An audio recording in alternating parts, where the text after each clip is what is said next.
Not far from Garth Lamb's laptop, there are bottles filled with what he sees as a solution to one of Australia's recycling problems.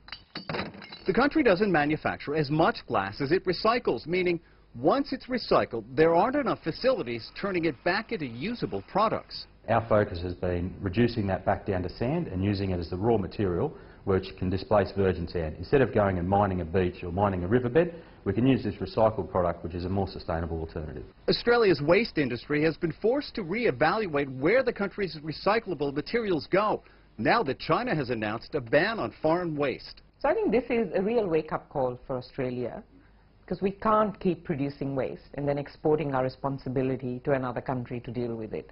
China has long been the world's biggest importer of recycled materials. Its plan to stop the practice next year because of health and environmental concerns is already having an impact. To be frank, prices have absolutely collapsed. You know, the biggest buyer of these materials has exited the market.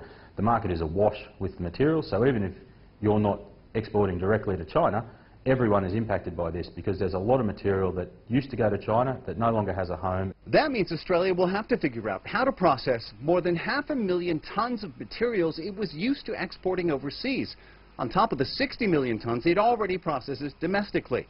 Some people in the industry see that challenge as an opportunity. I see huge potential. We've got lots of data around the fact that if you recycle and do manufacturing jobs, you get 4 times the benefit from as opposed to landfilling and trading. So it's an opportunity for Australia to create a manufacturing sector when it actually is losing its manufacture sector. The practice of curbside recycling is well established in Australia.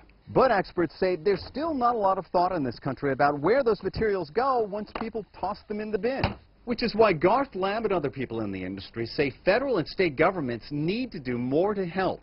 For example, sand is used to build road surfaces. We have these road projects that are being developed by state governments, and we could get a lot of this glass back into those road projects.